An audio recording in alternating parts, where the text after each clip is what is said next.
All right, let's move on to question number 136. Again, this is in two parts. Body is here, and the options in the next slide.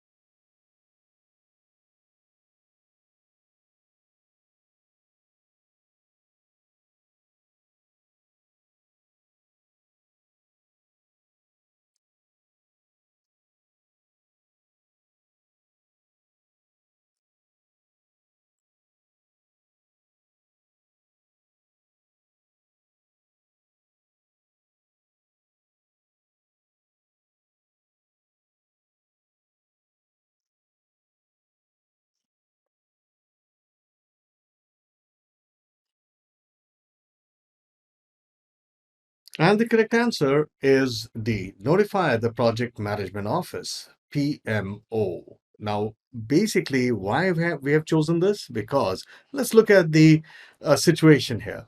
They want to know where it came from. So the project is in the planning process group where three stakeholders came to the project manager asking for information on the company's new project management methodology. They want to know where it came from and why is it different from the way they currently manage projects.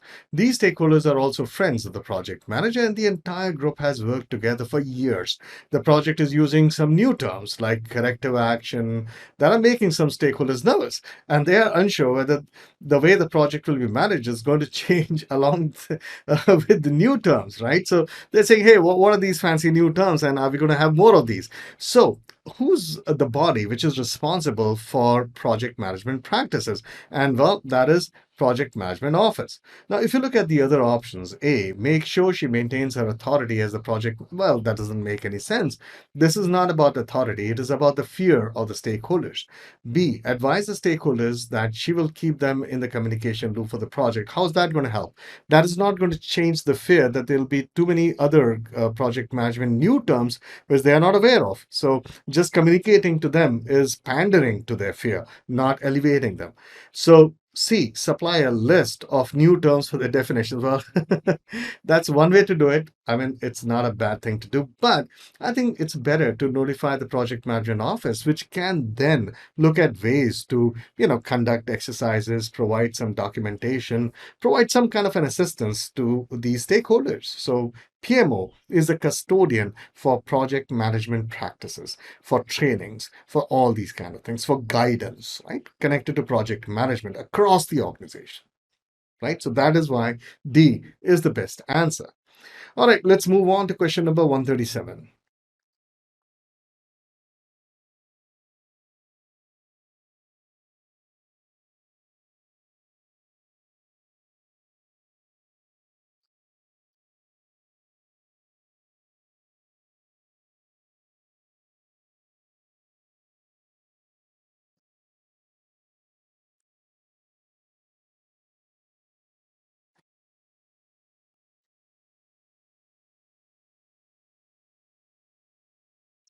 The correct answer is A, raise a change request. So basically, what happens is a project contingency reserve is approved considering high impact, high probability risk. Only during the execution stage, a high impact, low probability risk occurs. The project manager now needs extra funds to work the mitigation plan for the risk. This needs to mobilize the management reserve. So now basically you want additional funds for your project, right? Things which were not even accounted for. And the best way is raise a change request. And of course, it will have to go to CCB. And then accordingly, whether they'll issue you those funds from management reserve or not, that's their criteria. Perfect. These other options don't really help. You cannot update the cost baseline without getting an approval from CCB. So the best thing to do is the next step, in fact, is to raise a change request. Therefore, that's the answer. Let's move on to question number 138.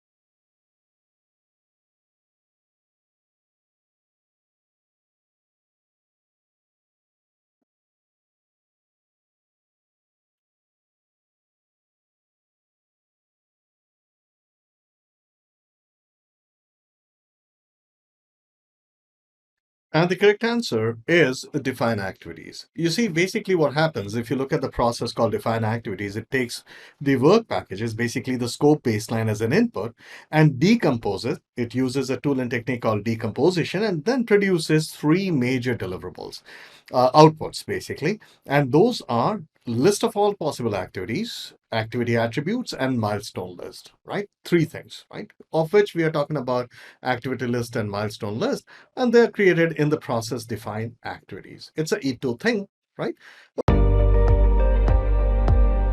By the way, did you know that there is a book which is completely colored and it's only about the notes for PMP exams? All the notes, tips, and tricks that would probably need for acing PMP exam. And that's available in a book called Ninja Notes. Have a look, it's all colored from inside.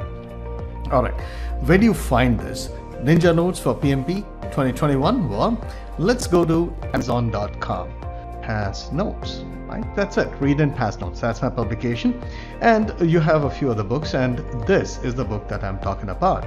Now, this is available in two different versions. One is Kindle, which is for $9, and the paperback, which is completely colored from inside, is $38. Paperback is now available only for US and a few other European and Japanese clients. In India, we have only the Kindle version. If you're from India, you'll just have to go to Amazon.in, and over here you'll have to type the same thing, read and pass notes, and voila, you'll get the same. So you have for $449.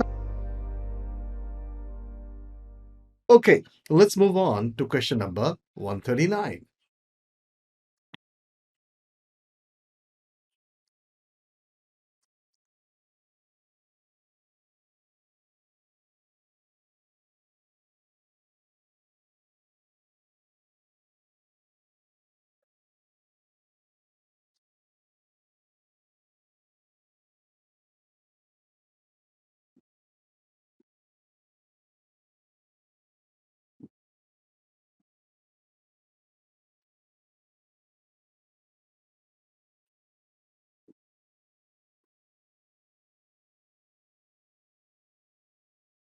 And the correct answer is A, control chart. So the root cause of each defect is identified. You want to identify the ongoing trends of defective installations, which is the best tool to use for this. Now, basically, if you look at it, you are looking at the trend. And one of the best tools for looking at the trends by recording data of multiple readings is control charts. Scatter diagram, some of us will feel it is scatter diagram. Scatter diagram doesn't not actually, it does not, it has nothing to do with, looking at trends to find the health of anything. Scatter diagram is a coefficient of correlation. What it does, it sees whether one particular variable has an effect on any other variable, right? So if I increase temperature, does the malleability of the metal increase or not? So that's the kind of stuff we need to figure out from scatter diagram. So don't go for scatter diagram. That's not the right answer here. Here we are looking for some kind of a trend.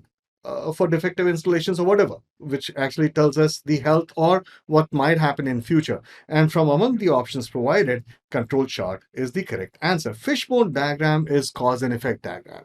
When you have to figure out, it does not show you any trend. It does not do any kind of a plotting. It simply tells us, okay, if this is the problem, then what could be the possible causes, and then which are the suspect causes. That's fishbone diagram, which is also called cause and effect diagram.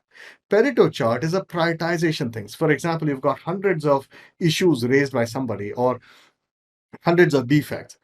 Are you going to take care of all of them? What do you do then? Well, in that case, you simply look at things like, okay, which are those kind of defects reported by the few defects which are reported by most of my, customers. That's called a Pareto chart, application of 80-20 principle. So you now realize that the correct answer is control chart. The reason I spoke so much is so that sometimes over a period of time we forget which other tools are. So I thought this is a good opportunity for me to also, quickly give you a recap of what these tools stand for.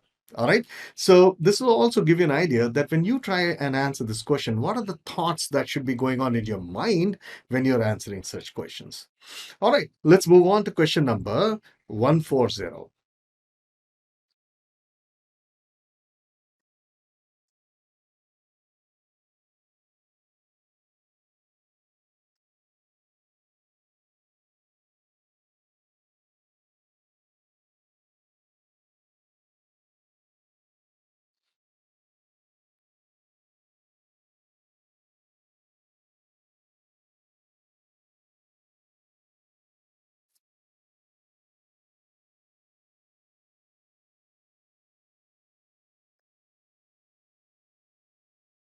And the correct answer is gather initial scope and success criteria for the project to start to draft the charter. See, the question is, what should Simon do first? And where are we right now? The project needs to be finished. So, for example, Simon is the project manager for construction of primary school in a suburban town of India.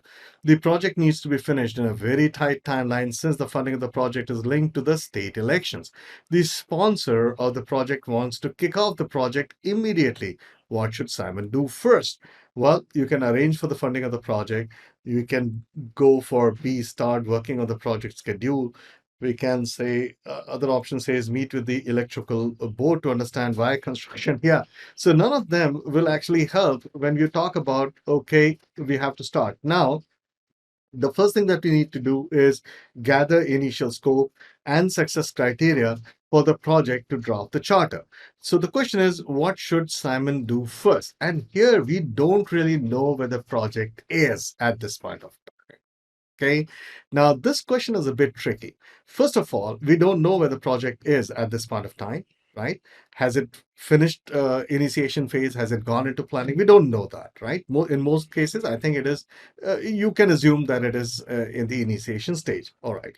Then it says kickoff. Now, in most cases, kickoff means after planning. Once you've done the baseline, you actually kick off, call all the team members and figure out, okay, fine, this is what is the plan. But kickoff is not only done after planning. It can be done at any point at the time. So most of the people think that, hey, this guy is talking about kickoff, so we need to start scheduling or do something like this or arrange for funding.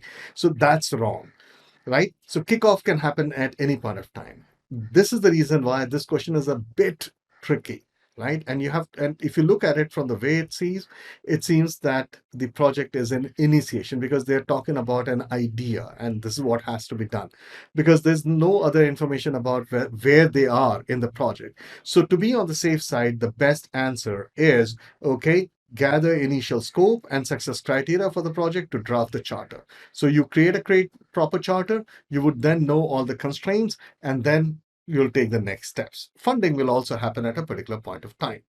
Got it? So this is how some of the questions which look kind of easy can actually really throw you off with some of the key terms which are which in our minds we mean as if it's only something, right? So kickoff can happen at any time of the project.